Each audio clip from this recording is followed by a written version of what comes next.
Good morning. So last week we looked at the cell membrane. We looked at the composition of the cell membrane. And then we also spoke about mechanisms or processes that allow substances to go through the cell membrane. So today we would want to continue with the cell membrane and look at the mechanisms that are actually associated with these processes to allow for substances to move in and out of the cell. So just as a form of recap, we are looking at the cell membrane, which is embedded in an interstitial fluid, and we can see that there are substances outside the cell and the substances within the cell, and then this is the plasma membrane. Now, all these are molecules that are found within. So for substances to move into and out of the cell, that means that there should be mechanisms. Now, these mechanisms or processes we saw earlier were diffusion, facilitated diffusion, active transport, and bulk transport, where facilitated diffusion and then membrane transport, which are, diffusion, facilitated diffusion, and active transport are seen to be mechanisms that are for passive transport, whilst active transport requires energy, that is the use of ATP. So today we want to look at the mechanisms. What things are there? What roles do they play? Are there forms of any electrical signaling? Do we have any molecules that are causing some form of signal flow that is allowing for these things to happen? That is what we are coming to talk about today.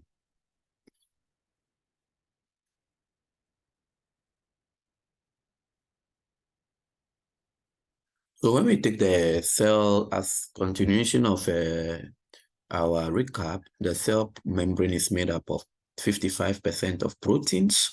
These are the proteins that we can see inside there. Then the phospholipids, which are just 25%. And then cholesterol, we have cholesterols in there. And we have lipids in there, which are 4%, and carbohydrates, which form the smaller aspects of the cell membrane. Now, what we have to know is that the lipids are amphipathic. And then because of this, they actually form, they spontaneously form something we call the lipid bilayer, which we are already aware of. So today, we want to look at the compositions of the lipids and then the phosphate section of this phospholipid layer. So when we say something is amphipathic, what does it mean? When we say something is amphipathic, so what it means is that it has both water-loving and then water non-loving parts. So we say they are having both hydrophilic and hydrophobic components. So when you look at this amphipathic nature, you can see the polar parts of the phospholipids or the lipids, that is the polar part, and then the non-polar part. So the polar part is made up of choline, phosphate, and glycerol, which makes the hydrophilic head, the polar hydrophilic head. So last time I was asking you which part of the phospholipid bilayer is hydrophilic and which part is hydrophobic. However, the answers couldn't come. So I asked you to go and look out for it. So today, this is just to show that with the choline, the hydrophilic part, which is the head of the phospholipid bilayer, is made up of choline, phosphate, and glycerol. And then the hydrophobic part is made up of hydrocarbon tail, which is non-polar. So this is the non-polar part of it. Now, so now when we look at this, this is what you see in its nature in reality. So this is the hydrophobic component of the non-polar part, and this is the hydrophilic component of the polar parts. So we have to know that the lipid bilayer, the phospholipid bilayer, is relatively stable and has low energy structure. It has self-sealing structures, and it also allows for elimination of free or has eliminate free edge. Now the question is, what drives this structured association? So we're going to look at that. Now what we have to know is that exclusion of lipids from water will allow for this kind of formations, relatively stable formation of the membrane. So when we take the phospholipid bilayer, what we have to know is that it allows for some compounds to pass through and others not to pass through.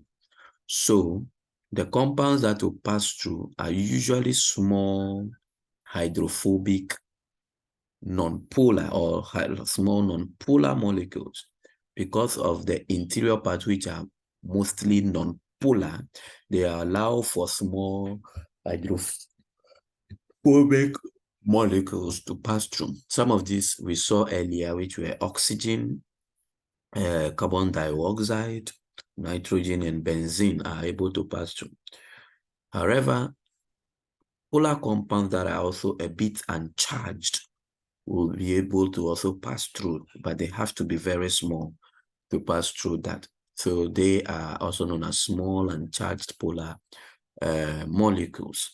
Now, these small uncharged polar molecules comprises of water, glycerols, and ethanol. However, the larger uncharged polar molecules would need a transport mechanism to pass through. So this transport mechanism, if you did remember later, we're saying that we are looking at something we call facilitated diffusion to allow them to pass through. And then ions are also not able to pass through because of the hydrophobic state of the inner part of the membrane. So these compounds that are not able to pass through are usually called the unfavored compounds. Okay, unfavored compounds. So these unfavored compounds must be able to pass through the membrane via proteins, So it means that when you pour something here, which are polar and some that are non-polar, or non-polar compounds should be able to reach equilibrium to the other part. The equilibrium is able to be established across the bilayer quickly for hydrophobic compounds as compared to hydrophilic compounds. So what are the proteins? Now that we know that larger uncharged polar molecules and ions will not be able to pass through, and they need a transport mechanisms which are really for facilitated diffusion or active transport, and then we need those proteins. What are these proteins? So we call them the transmembrane protein. They form part of the membrane bilayer. So this one, we call it the integral proteins. Some of these are the ion channels I spoke about the last time, the ionic pump, the carrier, and then the G proteins. The G proteins or the controller proteins. So we come to know what these proteins are. So this is just to show us the integral proteins within the phospholipid bilayer. We have the transporters. We have the linkers. So you can see this one linking this protein to this one as well as this. Then we also have receptors on the protein membrane, membrane, and then we also have what? Enzymes. So these are all proteins that we can find within the bilayer. Now, we can also have those that are just not integral, but also on the peripheral, located mainly at the inside membrane of the surface. And some of these could be enzymes and controllers. So these are membrane, transmembrane proteins. However, these ones are the peripheral proteins. Now, the peripheral proteins, as you can see, you could see that there are some form of charges on them. So usually they associate with the membrane by weak electrostatic bonds. Weak electrostatic bonds. Okay, if you did remember, this part is polar. Okay, so they are able to have that kind of what, some form of using their charge, net charge, to interact with the membrane to allow for their association to the proteins or the lipids. Now, these peripheral proteins, they function by solubilizing high salt concentrations within the cell.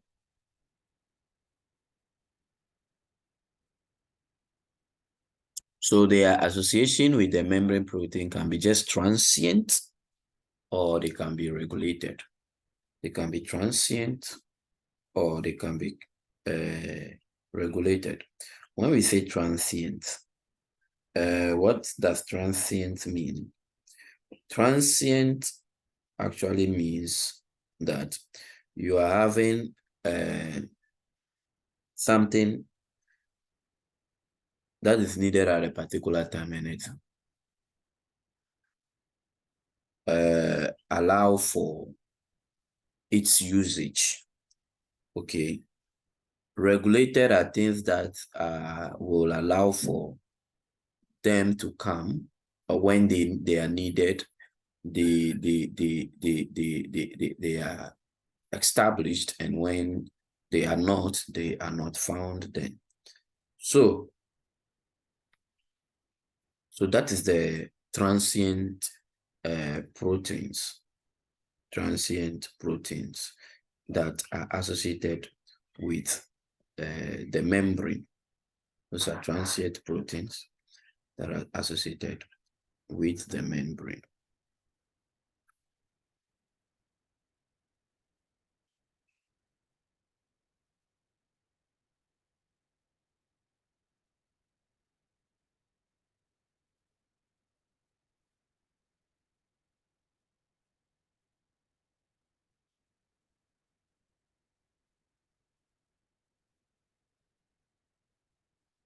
So we can continue. So remember, transient, they are only associated at the place for a short time. They are not permanent.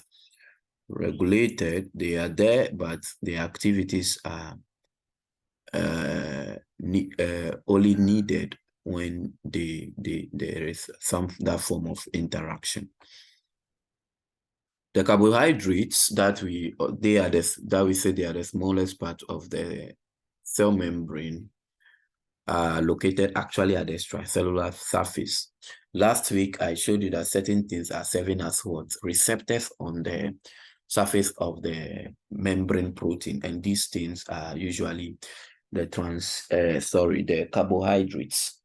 So the carbohydrates, you see them at the extracellular surface of the membrane, the cell membrane.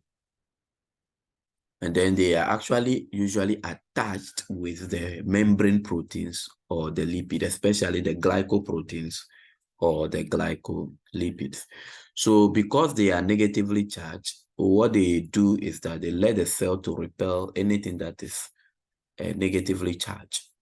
They help the cell to repel anything that is negatively charged. And then they allow for the attachment of cells to one another. So they kind of bring cells together to form something like tissues.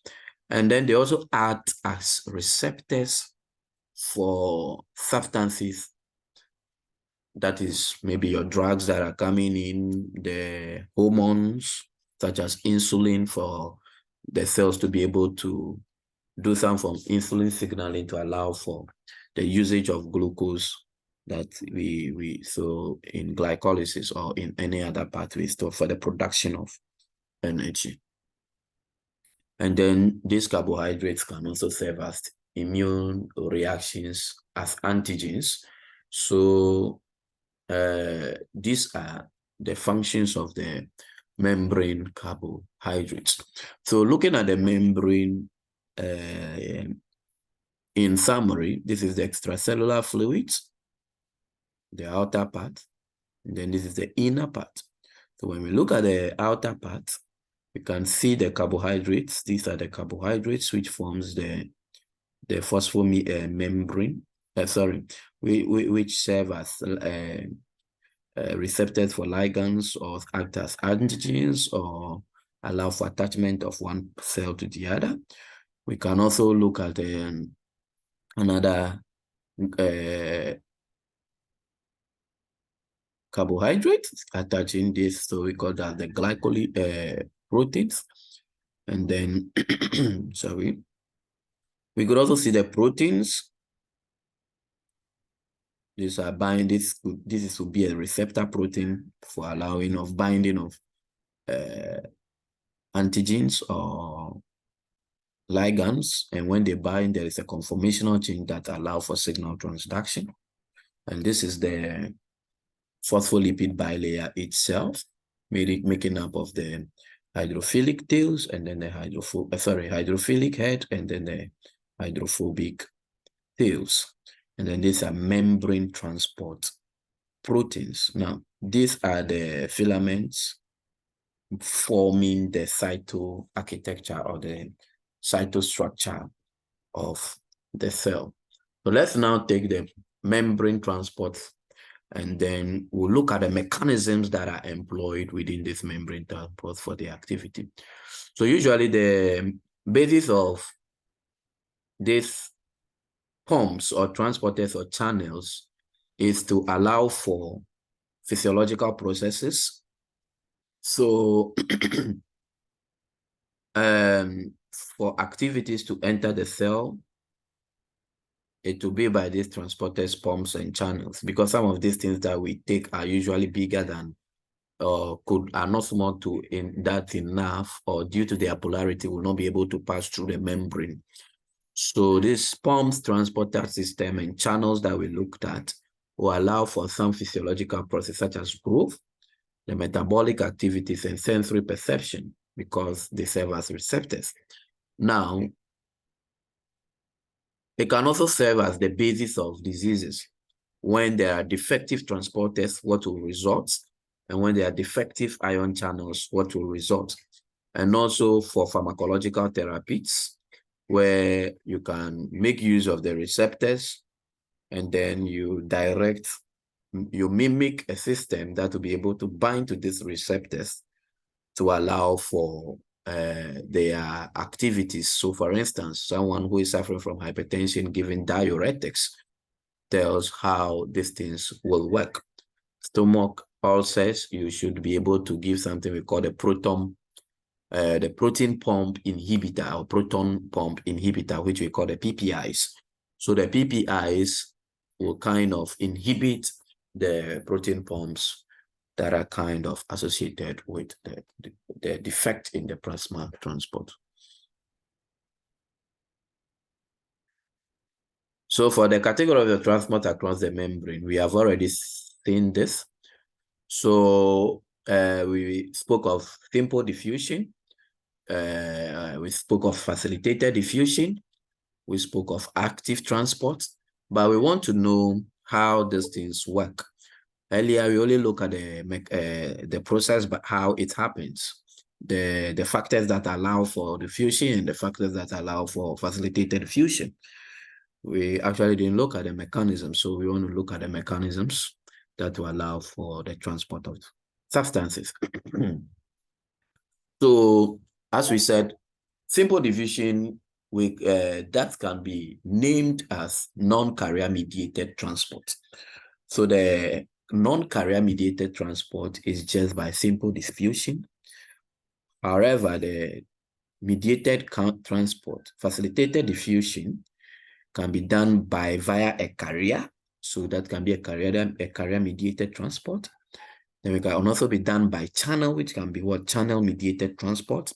Now, this channel can be voltage channels, chemical channels, or mechanical gating channels. So we'll be looking at what these things mean. And then the last one, active transport.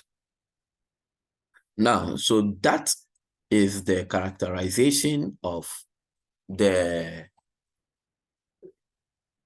mechanisms based on their permeability. Now, if we are looking at based on their energy requirement, classifying this by their energy requirement, we can classify the membrane as a mechanisms are passive transport mechanisms, and then where we do not need energy, where movement is just by the concentration gradient. We saw these things earlier. No need for ATP. However, the reverse is what is applied in active transport. I'm only moving across this because we've already done these things already. But just to move quickly across this, we say diffusion occurs when there is a movement of substances from a region of higher concentration to, or molecules from a region of higher concentration to a region of lower concentration. Okay, and we saw things that can diffuse easily across the plasma membrane. So we said small non-polar components and then small polar but non-charged components.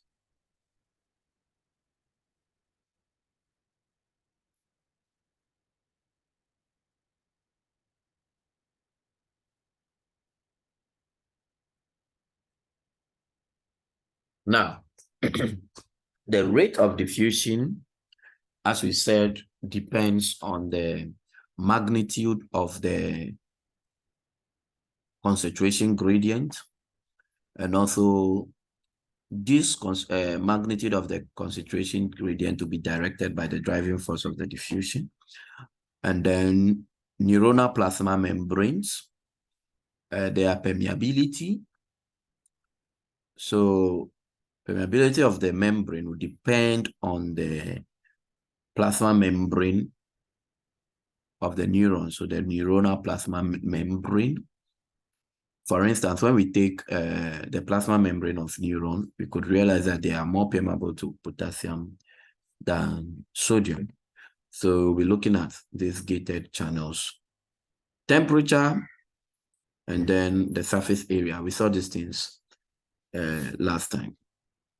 Now, for facilitated diffusion, we see that we need a transport mechanism, okay, because here, even though we are trying to move down their concentration gradient, but because of their size, they will not be able to pass through. So we either need a carrier or a channel. So we'll be looking at these carriers and channels. These carriers and channels will allow for substances such as potassium, sodium, calcium, glucose, amino acids, and urea to selectively pass through the membrane.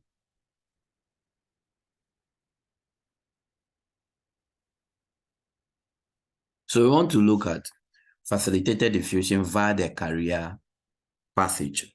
So this is a carrier protein. It's a carrier protein which is embedded within the plasma membrane. Now, so this is glucose. So carrier proteins usually transport glucose amino acids that are broken down from digestion. So when these things are absorbed and eventually gets to the tissues or to the cells, the membrane protein, the higher concentration here will allow for what? The opening of this, which will kind of convey these informations. So this will bind there, and then they now eventually get into the cell, which are having lower concentrations of it. So you can see that it is diffusion that is actually allowing. If the cell already have enough glucose molecules here, these channels or these carrier proteins would not undergo these binding mechanisms to allow for the transport of this. So as we said, they use a mechanism that we call the shuttle process. Like when we say shuttle, unfortunately, ATU is not that big for you to use a shuttle system in the school. But when you go to bigger campuses such as Lagos, they use shuttle mechanisms where buses kind of drive them from one point to the other. This is the same mechanism that is employed by these carrier proteins.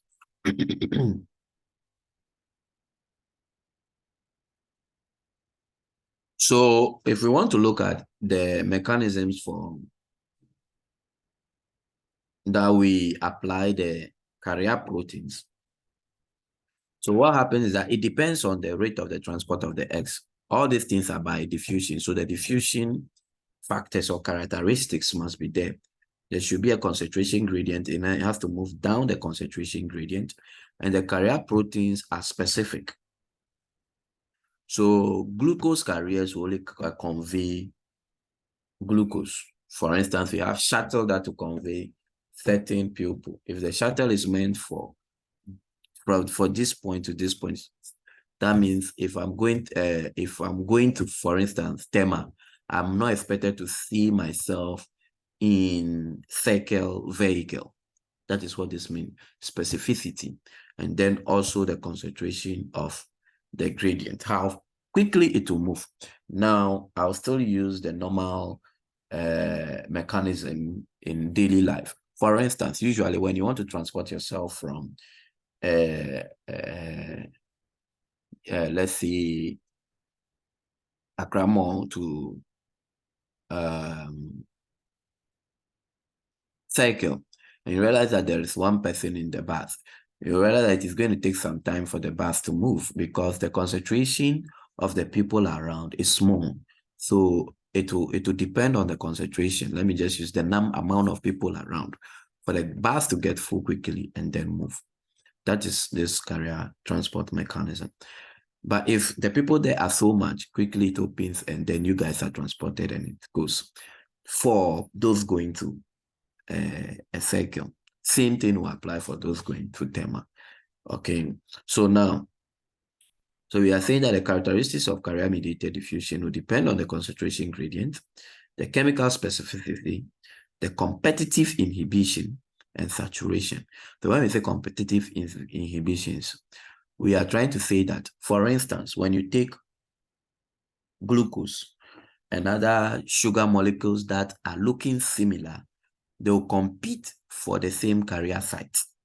If we are all going to cycle, and let's say it rains and then the vehicles are not a lot, when we are all going to fight for that vehicle to get to what? Cycle.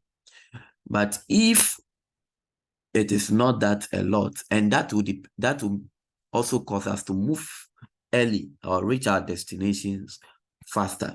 So that is where competitive inhibition will also allow for the faster transportation of these carrier proteins.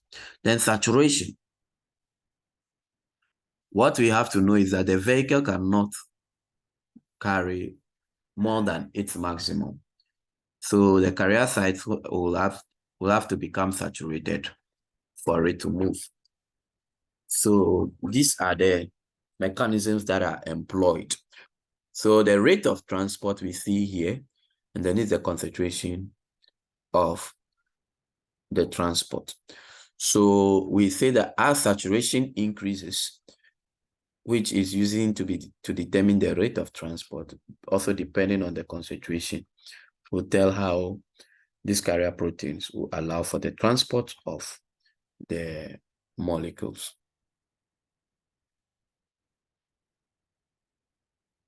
Now let's look at facilitated diffusion through channel mechanisms. So as we are saying, we also have membrane proteins that are channels. So for instance, channels that will allow for certain things to pass through.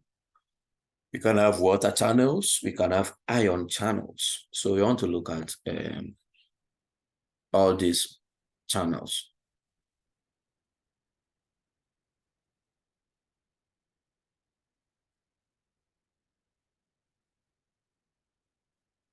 So as we said, these are called channel proteins. So now that we are a channel, using channels, so these are going to be channel-mediated diffusion. So facilitated diffusion, eventually we saw carrier-mediated diffusion, facilitated diffusion, and then we're also looking at channel facilitated diffusion or channel-mediated diffusion. So there are two important characteristics, as we saw for the carriers, which has about four here, which are the saturation. We are looking at the concentration gradient, specificity, and then the concentration. This also have two specifics or characteristics. We have the selectivity due to permeability to specificity. So selectively permeable substances are specific to certain substances, and then they are either opened or closed. They are either opened or closed by gates. So that's why we could be here the gating systems. So channels are usually aqueous pathways through the interstices of the protein molecules that are within the inner part of the protein molecule. So each channel molecule is usually a protein complex which allows for ions or water to diffuse across them. Then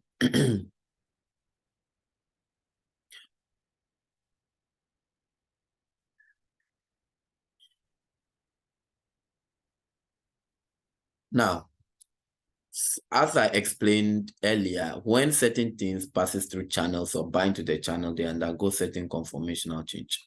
Now, so depending on the characteristics that we saw earlier, we can have three types of channels: the voltage gated channels, the chemically gated channels, and then mechanically gated channels. So for them to open their gate, it may either depend on the voltage differences, the chemical presentation, or mechanical. So we are going to look at the voltage gated channels. So here we usually state that the voltage gated channels will allow for molecular conformation of the gate responding to electrical potential. So when we say voltage, we are talking about electrical charges. So we could have something like voltage gated sodium channels, for instance, that we see in the nerves, the glial cells. These are the supporting cells of the nerves, the heart, and then the skeletal muscles. And their primary role is for allowing for the gates to open will be dependent on the action potential initiation. So the question now is, someone will ask, what is action potential? What is action potential?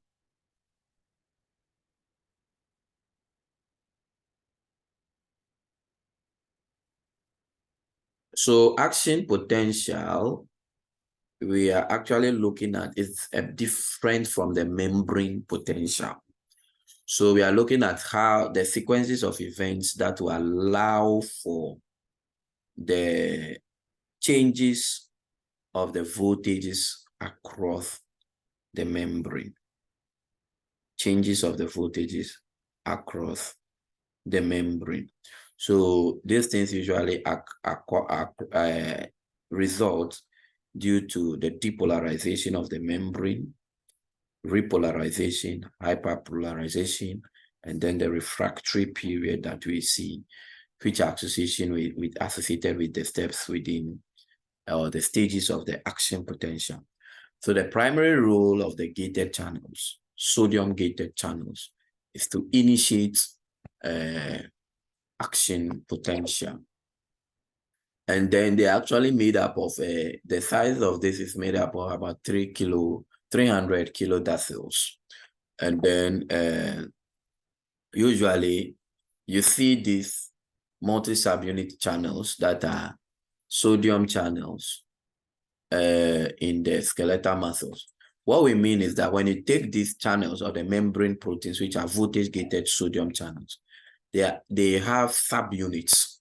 So these subunits, for instance, you take a channel, let's say a receptor, or let me just use the channel. You take a channel and then it is having a bigger part and a smaller part. So it's like you take a vehicle, and then the front will be one aspect which can convey only the driver and then about 2 passengers, whilst the back is having a bigger one. So here too, in the gated sodium channels, especially the one that we see in the skeletal muscles, it has alpha and beta subunits, which have those respective. So you can see the alpha units are bigger than the beta subunits. When we take the nerve sodium channels, we have the alpha 1 and beta 1.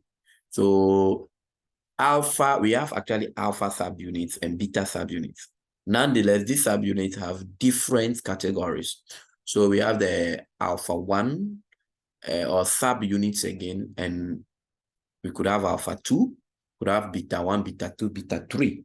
So we are saying that for skeletal sodium channels, the subunits there are alpha 1 and then beta 1. Okay, so that means that for ions to bind and pass through, they either have to go binding to the alpha subunit or the beta subunit. For nerve sodium channels, they also have alpha 1, beta 1, and beta 2.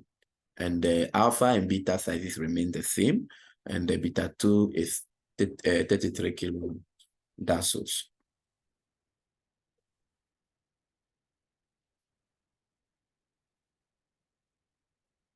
So for the gates or the allowable permission to be given to certain things to pass through depend on the alpha 1 subunits. So usually there are 3 types of conformational states. The gate is either closed, or it is activated, or it is inactivated. Close, when it is activated, it will be open, or when it is inactivated. And each of them is controlled by a membrane voltage. So, looking at these membrane channels, that is the sodium gated membrane channels, they're actually made up of these proteins that are attached to these polar ends. You can see that they are having some form of polarity at the end. And here we are looking at you can see the charges that are actually indicated there. So this is the outside of the membrane, and this is the inner part of the membrane layer. So usually these proteins are connected by the link proteins. So you see that they are linked to each other. So for signal to move across the membrane, or to allow for things to move across the membrane, will depend on the voltage that are passed through, or differences that occur across the membrane. So you can see the alpha subunit, which is a bit bigger here, and then we can see the beta 1 subunit made up of about 36 kilodaltons, and this about 200 and something kilodaltons, this one. And even the alpha 1 subunit, you can see the various stages that it needs to interact.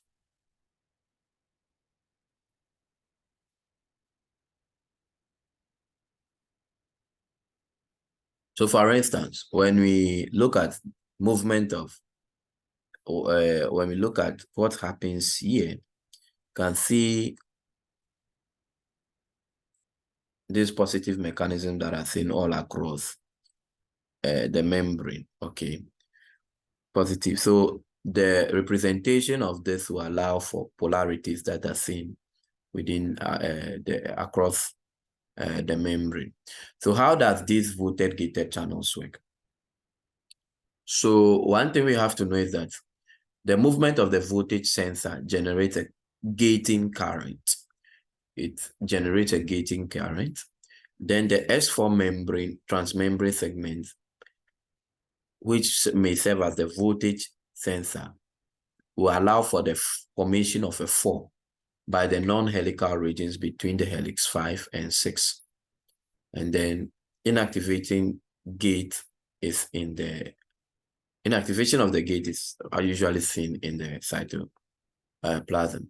So for the gating channel conformations, let's look at what is happening. So you have the IFM.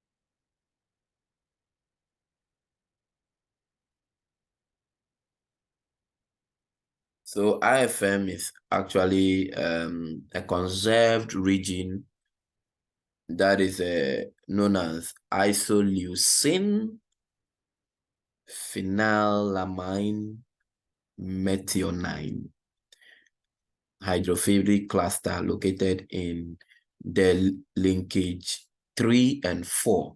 If you did remember, we said this earlier, okay?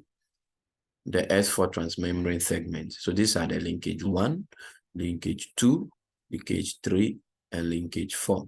So for the inactivation of the gate, we have the IFM. So all these things, we are just trying to look at what proteins that make up this. So you can see that here the gate is closed. Nothing can pass through the gate. Nothing can pass through the gate. So you have non-conducting conformations. Now, for conducting conformations, when a signal voltage difference happens across the membrane, then it opens. There is an opening here. However, we can also have this IFM kind of closing this. This is going to limit the amount of substances that moves in. Even though it is opened, it's not everything that can eventually get into the inner part of the cell. Inner part of the cell.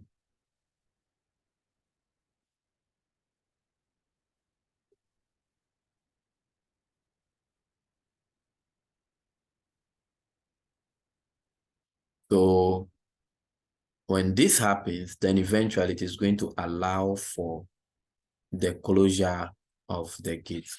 So what we have to know is that these gates are linked with this. So when there is a mechanism, a voltage depolarization across the membrane, it's going to allow for the gates to open. Now, for the gates to be closed, they need to be inactivated because here they are activated. So the binding of the IFM to this site will cause the inactivation in the gate, which will allow it to close. Now, so in physiology, there are certain questions that we'll be asking that, for instance, when I give tetrodotoxin, and it selectively block the voltage-gated ion channel, what could be the purpose of that drug, tetrodotoxin? So let us take about 30 seconds to think about this. Tetrodotoxin. You have tetrodotoxin unfortunately getting into your system. Okay.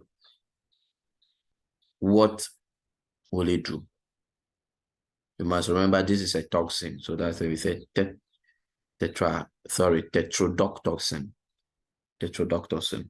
So for tetrodotoxin is actually a potent poison oil, which is usually found mainly in the liver or the sex organ of some fish. Example, the puffer fish, the globefish, and toadfish. So they release these tetrodotoxins, which are very dangerous to the system. So usually it causes paralysis. The tetrodotoxin causes paralysis. So due to its paralysis effect, they usually use this drugs, or let me say poison or toxin, to in the medical field to treat some form of what? Pain. That is when we say pain, analgesic, which are directed to cancer activities. Okay, so usually this tetrodotoxin, what happens is that it inhibits or selectively block the voltage-gated sodium channels, preventing cell membrane depolarization. So if there are no cell membrane depolarization, especially when it comes to the muscles, you realize that when there is no depolarization that is happening across and no opening of anything, so signal is not going to be transducted. So that muscle will not have a lot of spasms. Also, maybe pain that is going to be conveyed across the membrane to the cell for you to perceive pain will also be blocked.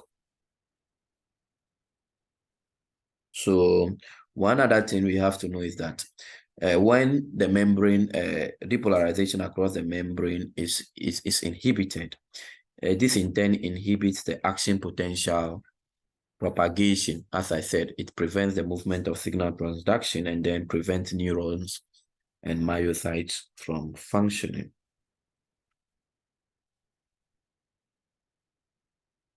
And one other thing we also have to know is that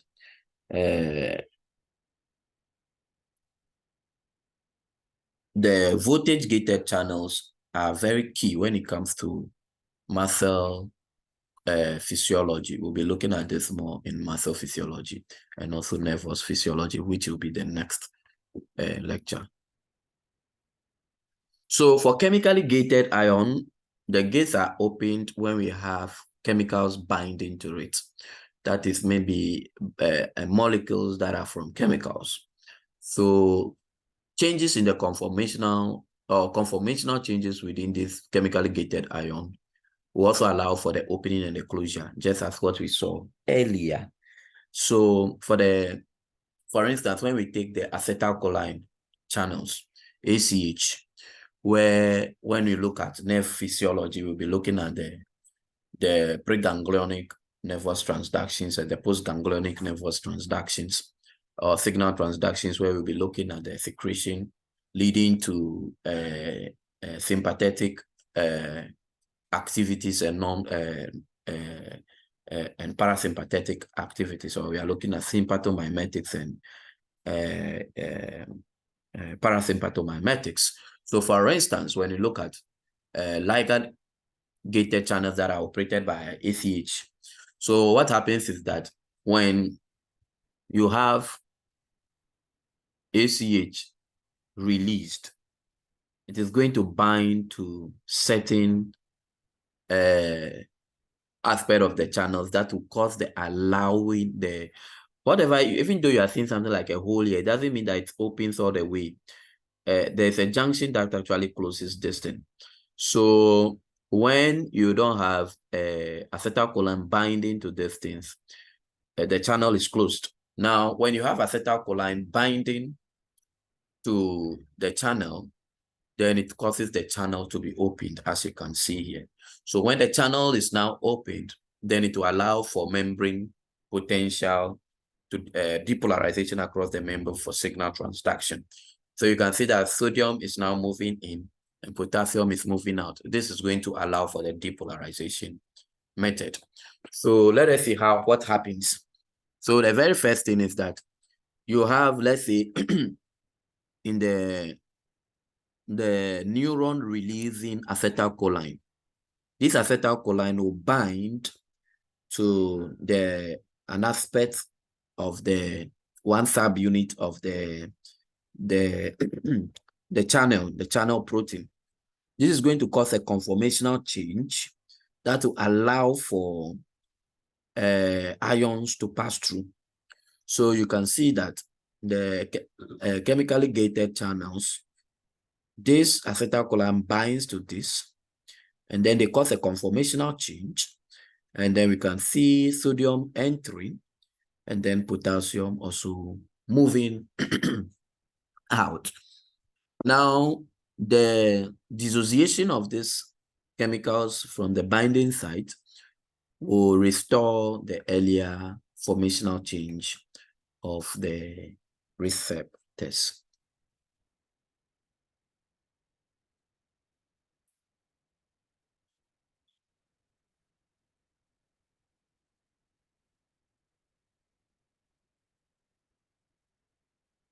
Now,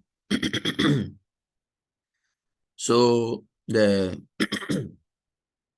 ion channels usually will run through a receptor, and receptor will always have, when we say a receptor, that means anything that will allow for an exterior or a non-self molecule to bind to it to cause a conformational change. And receptors usually have 5 polypeptide subunits that will allow for enclosure of the ion channels. And we usually have 2 subunits by 2 acetylcholine binding sites. Okay. So 2 subunits within this out of the 5 polypeptide subunits will allow for the binding of acetylcholine. We'll be looking at those things very soon. So all this I have already explained. Now let's look at mechanically gated ion channels. Mechanically gated ion channels. So for mechanically gated ion channels, the gates are usually opened by mechanical means. So channels are opened by mechanical deformation of the cell membrane. And they play a very important role in the genesis of excitation of hair cells. So here, you realize that the beating of the hair cells will allow for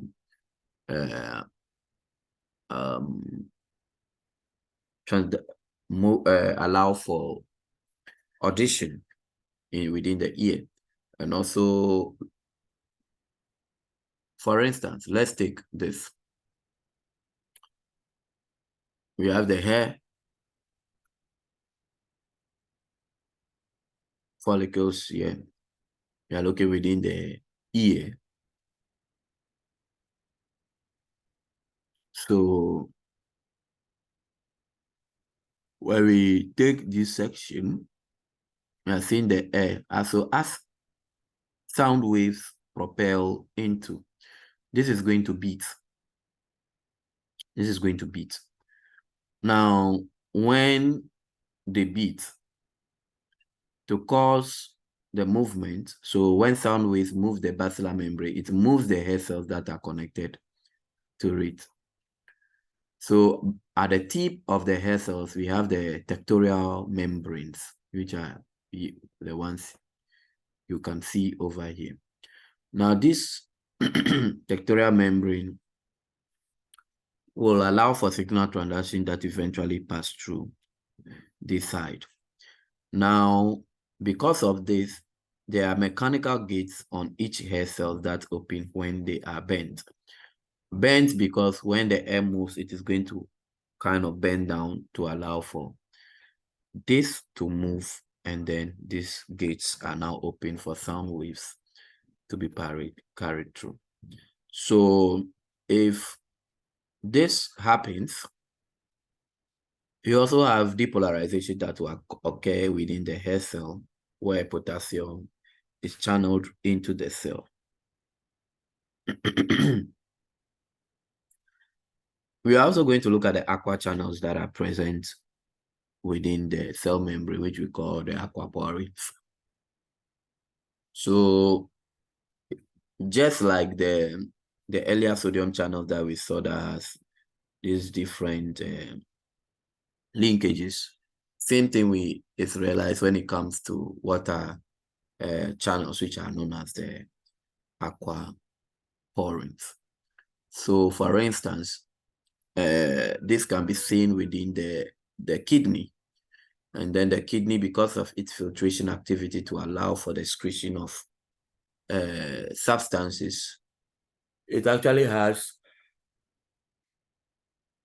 these aquaporins that will allow for the movement of substances across the membrane.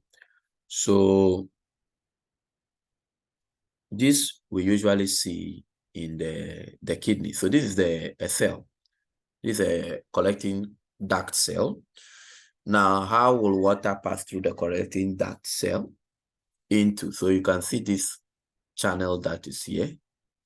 Okay. Channel that is here, which is allowing water to pass through, depending on the osmolarity of the cell, and then water eventually evades the vasa recta.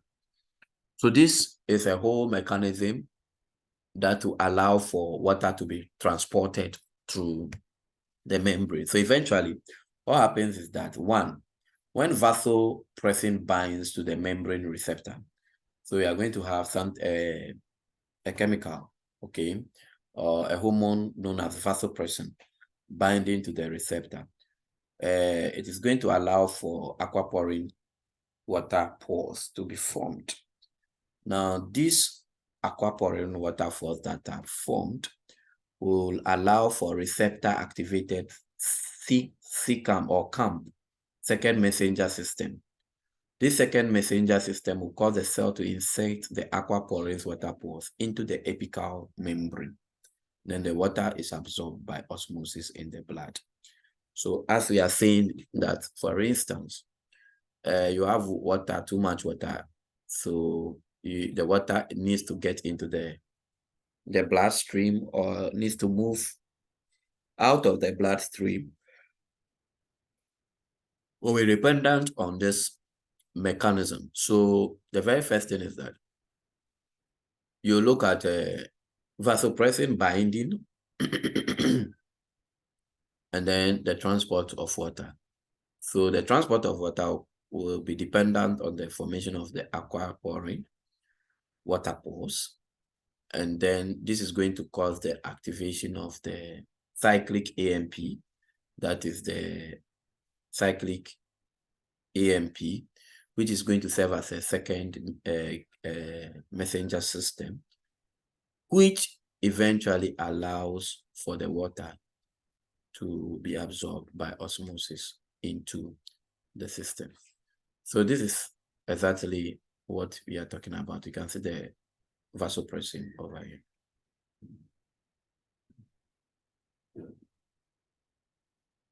So we spoke about osmosis the last time. Let us look at some activities that allows for osmosis. So osmosis, as explained earlier, is based on movement of water molecule. It's also kind of some form of facilitated diffusion because it is dependent on solutes.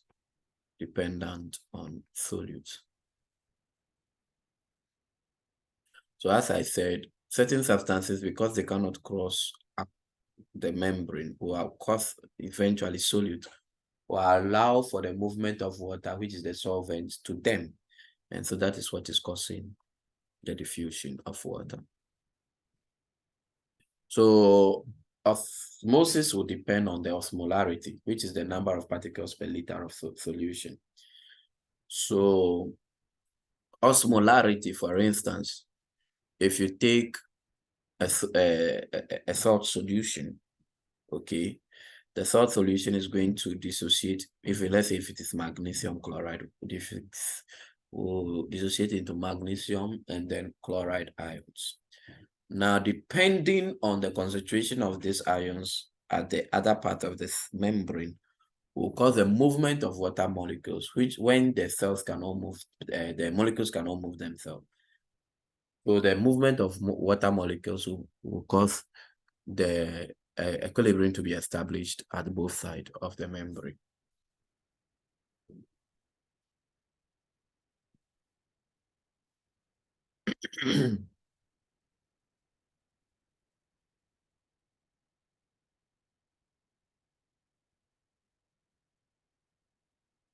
So water can be transported through the membrane either by simple diffusion, because they are small and non-charged, and then also through the ion channels, and also through the aquaporins.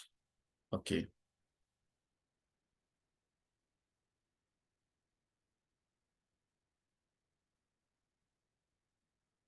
And characteristics of these channels to allow for water movement will be dependent on the ionic selectivity, the gating ability, the state of the channel, and then time.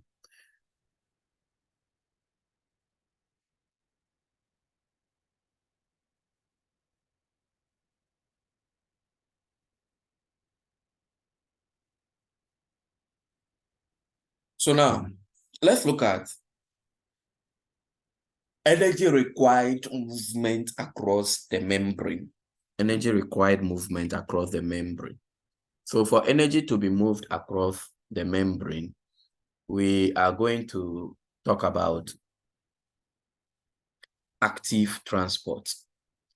So this works against the concentration gradient, and it also requires energy.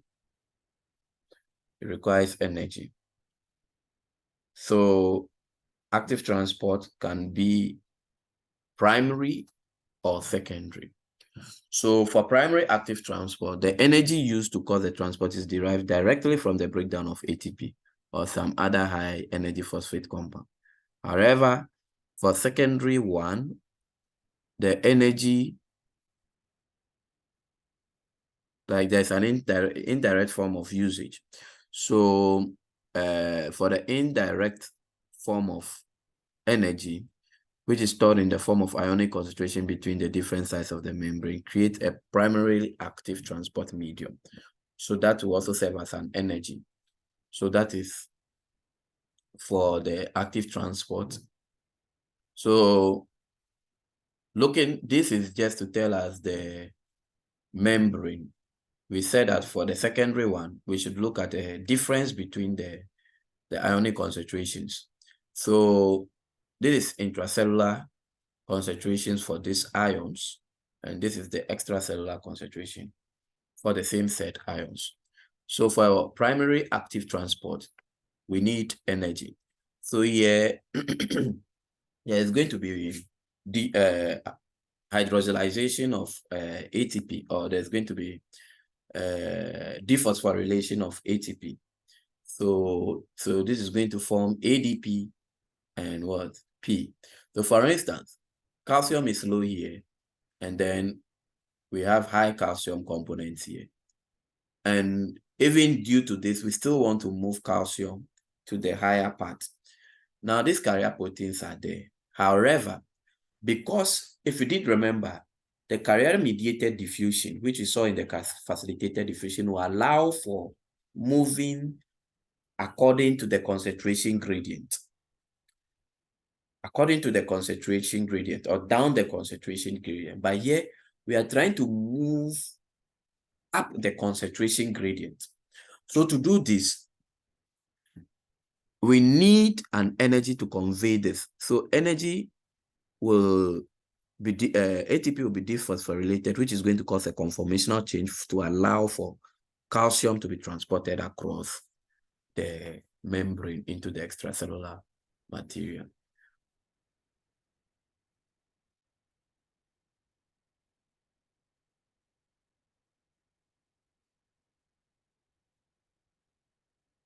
So now that we've seen the transporters, the channels, let's look at a bit about at the pump systems.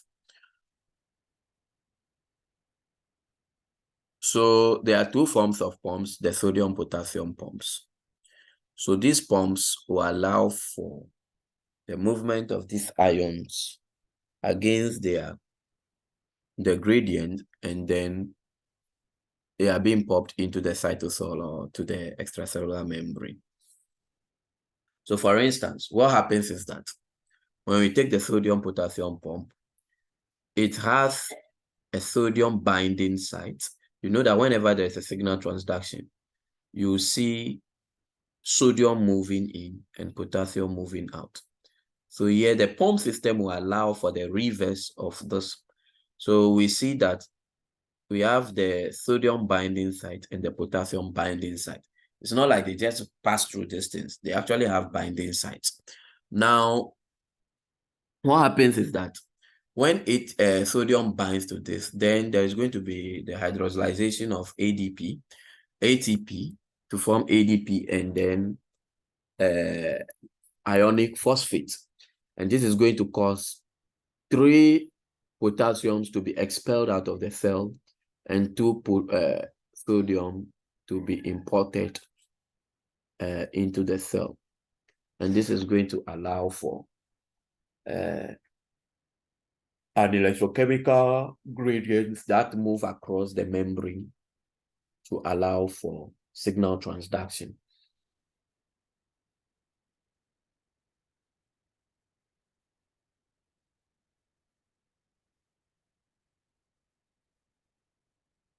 So this is just to show the pumping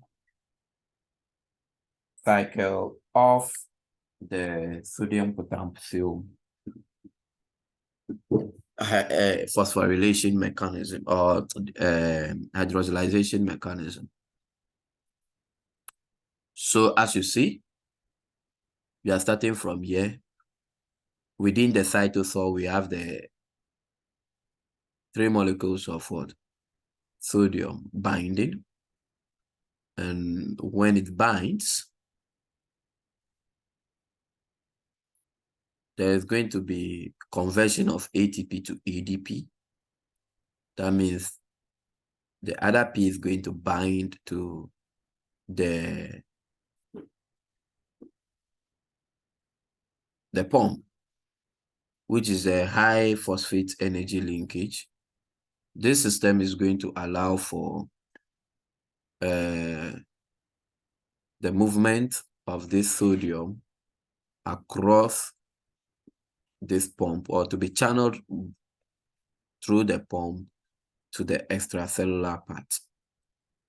Now, as that happens, so here you realize that it is closed. As that happens, if this is expelled out, then potassium will also quickly enter, and then it will be conveyed eventually into the cell. So these are the characteristics of the transport membrane system by sodium potassium pump. They should do a directional transport. There should be a coupling process when they bind to it. ATP is directly required, and electrogenic process is also required. So the sodium potassium pump will allow to control cell volume, maintain normal pH in the cell, allow for maintenance of a membrane potential or a concentration gradient across the membrane, and then provides energy for secondary activities.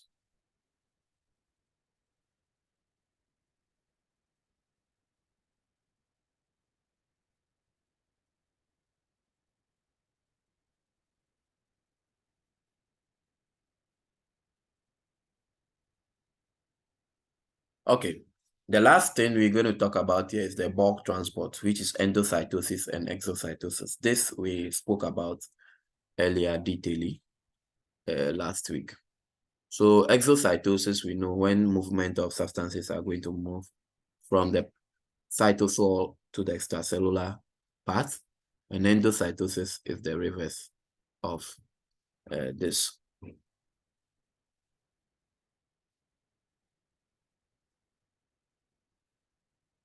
So for exocytosis to be to happen, we said that this is bulk transport, where a lot of molecules are taken at a go, transported in a vehicle-mediated system. When they get to these vehicles are having the same characteristics, just like the plasma membrane. So when they get there, they are able to fuse with the plasma membrane, and then they form a pore, which will cause the release of the substance. Same thing, but for the endocytosis, the molecules rather bind to the extracellular membrane and then forms a pore. And when they form a pore or a cleft, then they kind of butt off from the membrane to form a vesicle, and that we will convey the information, a lot of material, to where it is needed. Some form of endocytosis are phagocytosis, pinocytosis, and receptor-mediated endocytosis.